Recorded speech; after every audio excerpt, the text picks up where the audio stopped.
setelah wahyu turun, lalu ada efek apa pada diri Rasulullah, dan apa strategi yang dipakai oleh Sayyidah Khadijah. Bismillahirrahmanirrahim. Assalamualaikum warahmatullahi wabarakatuh. Alhamdulillah, wassalatu wassalamu ala rasulillahi wa ba'd. Kembali kita melanjutkan tafsir dari surat Al-Alaq. Allah telah menurunkan sebaik-baik malaikatnya. Pemimpin dari para malaikat adalah malaikat Jibril alaihi salam. Dan yang malaikat Jibril bawa kepada Rasulullah merupakan kalimat atau perkataan yang paling baik pula. Dan dia adalah Al-Quran. Al-Quran adalah kalamullah, perkataan Allah. Dan ini sebaik-baik perkataan dibawa oleh sebaik-baik malaikat dan turun kepada sebaik-baik hamba. Dialah Nabi Muhammad sallallahu alaihi wasallam.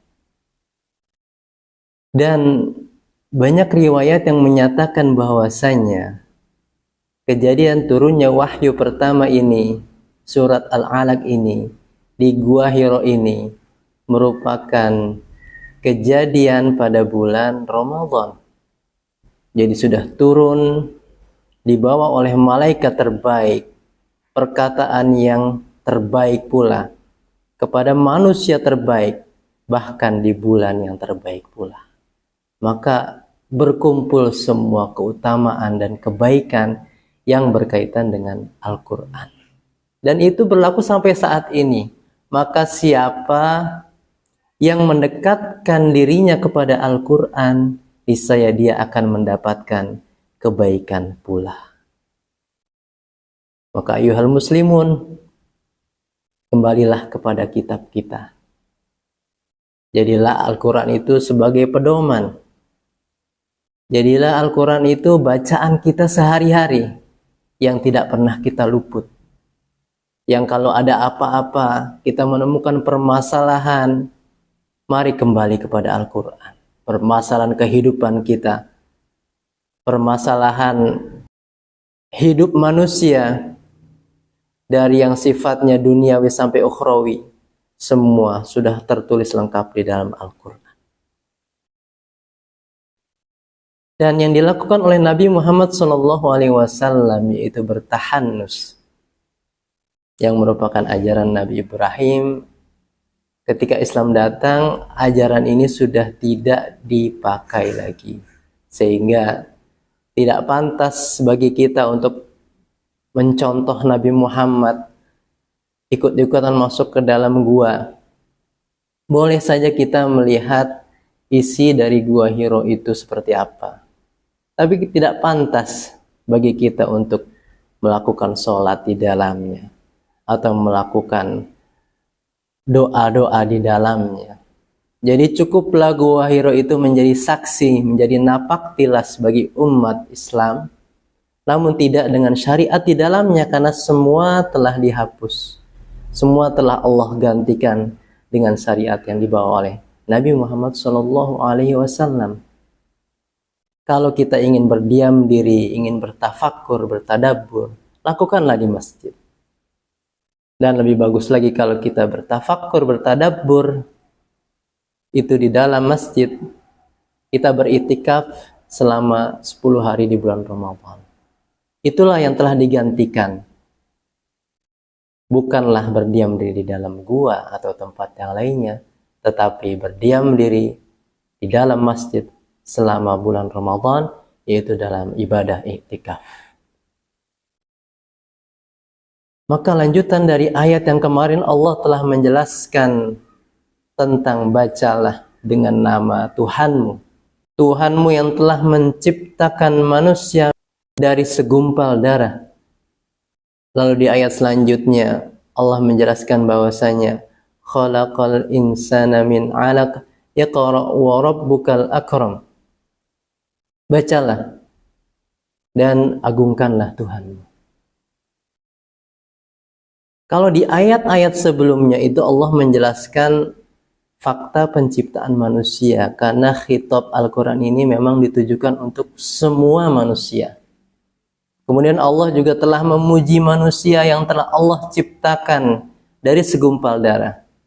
Apabila Allah menyebutkan sesuatu di dalam Al-Quran, seperti menyebutkan kata manusia di dalam Al-Quran, maka ini merupakan bentuk pujian dari Allah. Yang pertama, Allah puji khalaqal insan, Allah menciptakan manusia dari segumpal darah. Kemudian Allah hinakan kita dengan menyatakan bahwasanya Allah hanya menciptakan manusia dari segumpal darah, dari mani yang hina. Tujuannya apa? Agar kita tidak sombong. Meskipun Allah telah memuji, menyebut kita, kita tidak boleh sombong, karena sesungguhnya Allah menciptakan dari sesuatu yang hina. Maka tidak ada kesempurnaan di dalam manusia itu sendiri. Kesempurnaan hanyalah milik Allah saja. Makanya di ayat selanjutnya dijelaskan, Iqra wa rabbukal akram, dan bacalah dan agungkanlah Tuhanmu, karena sesungguhnya yang paling mulia, yang paling sempurna itu hanyalah Tuhanmu saja, yaitu yang telah menciptakan kamu semuanya.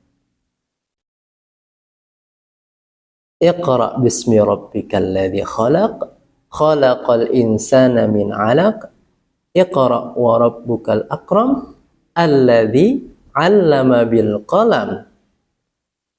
Tuhanmu lah yang telah mengajarkanmu dengan pena. Ada pesan-pesan lain yang telah Allah jelaskan di sini. Pertama, pesan-pesan membaca. Kedua, mengaitkan membaca itu dengan pena. Alladzi 'allama bil qalam. Allah itu yang telah mengajarkan kalian itu dengan al-qalam, dengan pena. Maka memiliki kaitan yang erat antara membaca, menulis, dan tentunya dengan buku itu sendiri. Tentu ini merupakan sunnah kauniyah, merupakan fitrah yang telah Allah berikan bagi manusia, bahwa manusia itu harus dekat dengan bacaan, harus dekat dengan pena, dan harus dekat dengan kitab. Karena Al-Quran pun itu merupakan kitab yang harus dibaca dan dipelajari. Karena sesungguhnya manusia itu jahil, tidak mengerti apa-apa. Ilmu manusia itu sangatlah lemah, sangat sedikit sekali.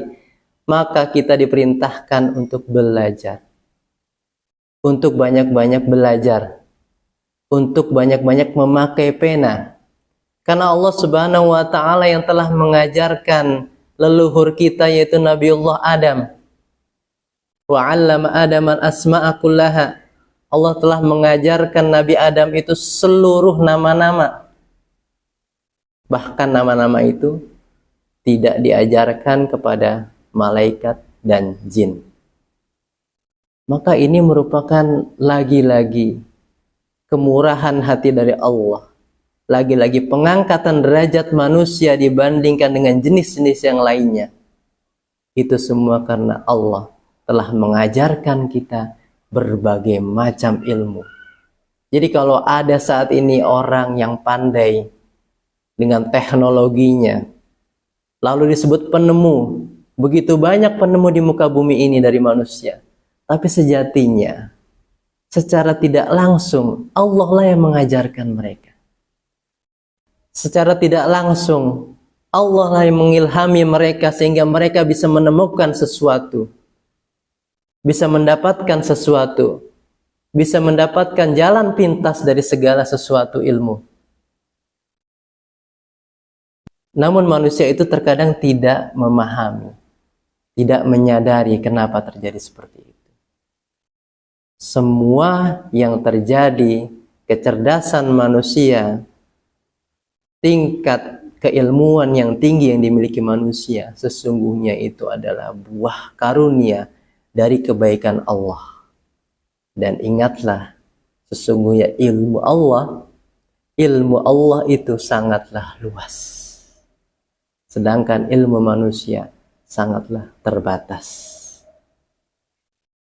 'Allamal insana ma lam ya'lam. Makanya Allah menjelaskan bahwasanya Allah yang telah mengajarkan manusia dari yang tadinya tidak mengetahui menjadi tahu. Lalu kenapa Allah menjelaskan tentang poin-poin seperti ini di awal-awal turunnya wahyu? Karena sesungguhnya manusia itu tabiatnya adalah angkuh dan sombong. Dan manusia itu malas untuk belajar. Makanya Allah menjelaskan bahwasanya semua yang telah digapai oleh manusia merupakan atas persetujuan Allah Subhanahu wa Ta'ala, dan tidak ada tempat lagi bagi kita untuk sombong di dalamnya. Dan inilah 5 ayat pertama dari surat Al-Alaq, merupakan ayat yang pertama kali turun kepada Nabi Muhammad SAW, dibawakan oleh malaikat Jibril dengan begitu jelasnya. Sesampainya malaikat Jibril menyelesaikan 5 ayat ini, kemudian malaikat Jibril pun menghilang. Lalu apa yang terjadi dengan Rasul kita tercinta? Tentu bukan hal yang mudah bagi Rasulullah SAW saat menerima wahyu. Bukan hal yang enteng, bukan hal yang ringan. Kalau kita bisa berbicara enak menjadi seorang nabi dan rasul, itu karena kita tidak merasakan. Ketika wahyu itu datang, sesungguhnya Rasulullah itu sedang menahan rasa sakitnya. Karena banyak sekali model wahyu itu datang. Terkadang malaikat itu datang dengan suara dering yang begitu dalam, dering yang begitu sampai memecah gendang telinganya, atau dengan bentuknya yang besar, atau dengan beratnya itu ayat-ayat yang diterima oleh Rasulullah. Jadi bukan hal yang mudah. Makanya ketika menerima Al-Alaq 1-5 bukan mudah buat Rasulullah SAW. Ditambah lagi ada rasa takut, ada kekhawatiran, karena ini baru pertama Rasulullah SAW berjumpa dengan malaikat. Maka kemudian Rasulullah SAW tarjufu bawadiruhu. Dalam bahasa hadis itu dijelaskan bahwasanya Rasul itu sampai bergetar atau bergidik di bagian bawadiruhu. Jamak dari kata badirah, yang kalau diartikan itu daging di antara pipi ke pundak, itu disebut dengan badirah. Jadi jamaknya itu bawadir. Sampai bawadiruhunya itu bergetar, gemetar, atau bergidik. Nah, jadi ini daging ini bergidik. Nah, kira-kira di dalam bahasa Indonesia itu disebut apa? Antara pipi dengan pundak. Barangkali teman-teman bisa membantu saya untuk mengartikan ke dalam bahasa Indonesia. Jadi saking ketakutan dan saking dahsyatnya sampai bergetar. Kemudian Rasulullah pun pulang menuju rumah Sayyidah Khadijah. Kemudian sampai di rumah, Rasulullah memerintahkan istri tercintanya untuk zammiluni, yaitu selimutilah aku, selimutilah aku. Laqad khasyitu ala nafsi, sungguhnya saya sangat ketakutan sekali. Kemudian Sayyidah Khadijah pun mengikuti apa yang telah diperintahkan oleh Rasulullah. Nah, di sini kita bisa banyak berkenalan sedikit tentang sifat dan karakter dari Sayyidah Khadijah. Dia merupakan wanita yang paling baik, paling ideal, istri yang tauladan, sehingga amat cocok sekali apabila berpasangan dengan Rasulullah SAW. Karena ketika Rasulullah SAW sampai di rumahnya, ketakutan, menggigil, disuruh menyelimuti, Sayyidah Khadijah tidak banyak tanya. Langsung menuruti apa yang telah diperintahkan. Sampai kemudian Rasulullah itu bisa tenang, sudah stabil keadaan emosionalnya, kemudian barulah terjadi percakapan. Barulah dia berani bertanya dan mendengarkan cerita dari Rasulullah Shallallahu Alaihi Wasallam. Jadi ini merupakan pelajaran berharga bagi setiap istri apabila suaminya datang ke rumah dalam keadaan emosional yang mungkin tidak normal. Pada sampai di rumah, istri tidak langsung dicerca dengan berbagai pertanyaan. Kenapa sih mukanya gitu? Tapi istri yang paham tentang kondisi suaminya, dia bisa menenangkan dulu, mungkin dengan mengambil minum dulu atau mengalihkan dulu, sampai kemudian kita lihat wajah suami kita sudah mulai normal, sudah mulai stabil, baru mungkin bisa kita tanya tentang kejadian yang terjadi selama hari itu apa. Nah, demikianlah Sayyidah Khadijah. Suaminya yang begitu ketakutan ini tidak tambah panik dengan pertanyaan istrinya. Lalu Rasul pun bercerita kepada Sayyidah Khadijah. Kemudian Sayyidah Khadijah menjawab dengan entengnya, "Absyir, wahai suamiku, kamu tidak perlu takut, kamu tidak perlu panik, bergembiralah, berbahagialah." Kenapa bisa bilang begitu Sayyidah Khadijah? Innaka latasilur rahim wa tasduqul hadith wa tuqrid dhaifa wa tu'inu ala nawaibil haqqi. Tidak usah takut, wahai suamiku, tidak usah khawatir, bergembiralah, berbahagialah, karena sesungguhnya kamu itu ahli silaturahim. Sesungguhnya kamu itu orang yang jujur di dalam perkataan. Sesungguhnya kamu itu orang yang menanggung beban orang-orang lemah dan kesusahan. Sesungguhnya kamu itu orang yang biasa memuliakan tamu.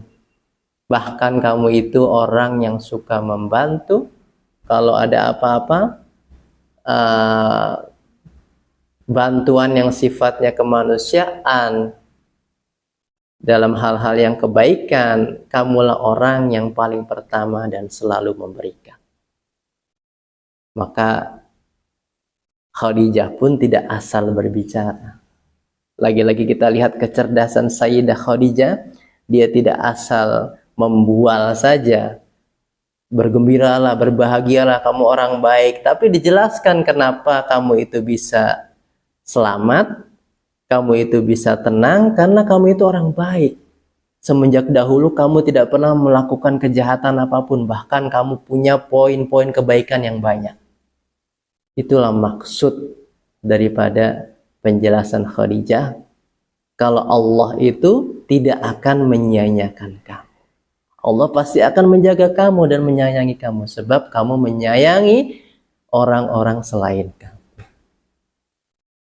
Inilah salah satu kecerdasan dan kesolehan dari seorang istri yang bernama Khadijah. Jadi beliau bisa sangat memahami kondisi suaminya, bahkan beliau sangat paham sejauh mana sepak terjang suaminya itu, bahkan di masa-masa sebelum diangkat menjadi seorang nabi. Maka inilah motivasi dari Sayyidah Khadijah yang membuat Rasulullah SAW itu tenang. Rasulullah itu bisa stabil lagi. Dan kecerdasan selanjutnya dari Sayyidah Khadijah ketika hal yang seperti ini menimpa suaminya. apa yang harus dia lakukan selain menenangkan dengan ucapan, menenangkan dengan bukti-bukti kebaikannya. Kan tidak cukup sampai di situ. Pasti Rasulullah itu masih merasa ragu, masih bimbang dengan kejadian yang barusan dialami. Lalu Khadijah mencari tokoh lain yang akan menguatkan pernyataannya tadi. Lalu kemanakah Khadijah mencari tokoh lain itu? Tokoh itu dibutuhkan untuk menguatkan atau untuk mempengaruhi seseorang atau membenarkan atau menyalahkan. Itu fungsi dari tokoh. Dan di Mekah itu pasti banyak tokoh. Ada tokoh yang memang lurus di dalam agamanya, ada tokoh memang yang baik, cuman mereka ada kesalahan di dalam peribadatannya, menyembah berhala dan sebagainya. Khadijah berpikir, kepada siapa? Tokoh-tokoh yang pemuja berhala atau tokoh-tokoh yang beragama lurus? Ke siapa harus curhat dan harus bertanya. Lalu Khadijah memutuskan untuk mendatangi saudaranya juga, yaitu sepupunya yang bernama Waraqah bin Naufal bin Asad. Masih sepupunya Sayyidah Khadijah juga, dan dia merupakan tokoh Nasrani waktu itu, bahkan menulis Injil dalam bahasa Arab. Dikenal sebagai orang yang lurus, orang yang baik, ahli ibadah, ahli ilmu. Dia pendeta dari Nasrani. Lalu kemudian Khadijah bersama Rasulullah mendatangi rumah Waraqah bin Naufal, dan kebetulan waktu itu sudah tua dan sudah jatuh buta di matanya. Kemudian Khadijah berkata kepada Waraqah, dengarkanlah dari anak saudaramu ini. Ya, karena memang antara Rasulullah dengan Khadijah itu masih dalam satu keturunan. Dari keturunan, kalau Rasulullah kan dari keturunannya Abdul Manaf, kalau Khadijah itu dari keturunannya Abdul Uzza, sama-sama anaknya Qusay bin Kilab. Jadi mereka ini semuanya itu masih satu darah, masih satu nasab. Makanya dijelaskan oleh Khadijah, wahai anak saudaraku, dengarkanlah dari anak saudaramu. Itu, wahai sepupuku, dengarkanlah dari sepupumu yang lainnya. Yaitu yang dimaksud adalah Rasulullah SAW. Kemudian Rasulullah pun menjelaskan, bercerita tentang kejadian di Gua Hiro, turunnya Al-Alaq 1-5. Waraqah pun mendengarkan. Setelah selesai, kemudian dia mencerna, berpikir, kemudian menyimpulkan bahwasanya sesungguhnya malaikat yang datang kepada Nabi Muhammad di Gua Hiro itu merupakan malaikat yang datang kepada Nabi Musa juga. Jadi ini sejatinya adalah malaikat wahyu yang datang kepada seorang Rasul, sebagaimana datang kepada Rasul yaitu Nabi Musa, ini juga datang kepada Rasul yaitu Nabi Muhammad Sallallahu Alaihi Wasallam. Jadi inilah 5 ayat yang pertama yang sudah kita pahami kandungannya dan pesan-pesan di dalamnya yang memiliki banyak kaitan erat tentang pendidikan. Bagaimana membaca, menulis, ada ilmu. Itu ada di dalam 5 ayat ini. Jadi sesungguhnya Islam itu sejalan dengan konsep intelektualitas. Makanya kalau umat Islam itu malas belajar, malas membaca, sesungguhnya itu keluar daripada fitrah Islam itu sendiri.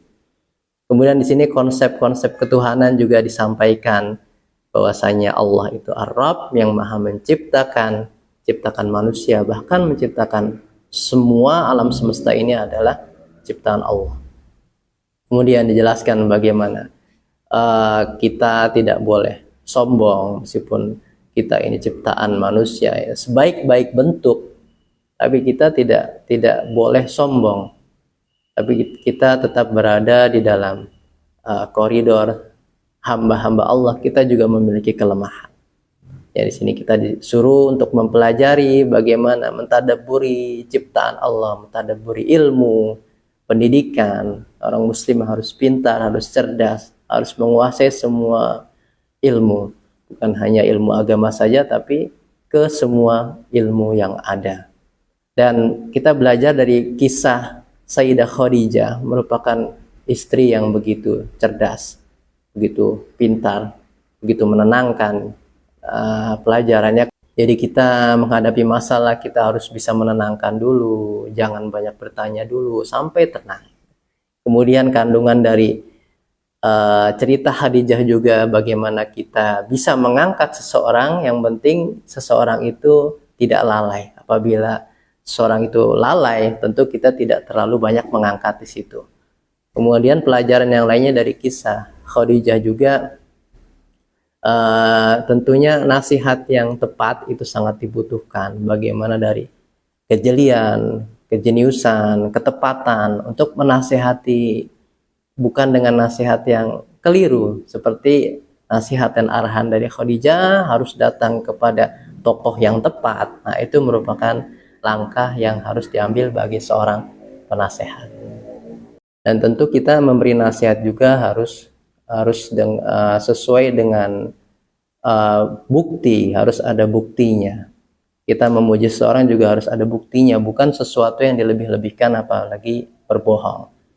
Kemudian kita juga bisa meringankan masalah yang sedang diderita dari orang lain, seperti bagaimana Sayyidah Khadijah meringankan beban suaminya itu dengan memberikan hiburan, menenangkan. Itu sangat dibutuhkan untuk saat-saat pertama kali musibah itu datang.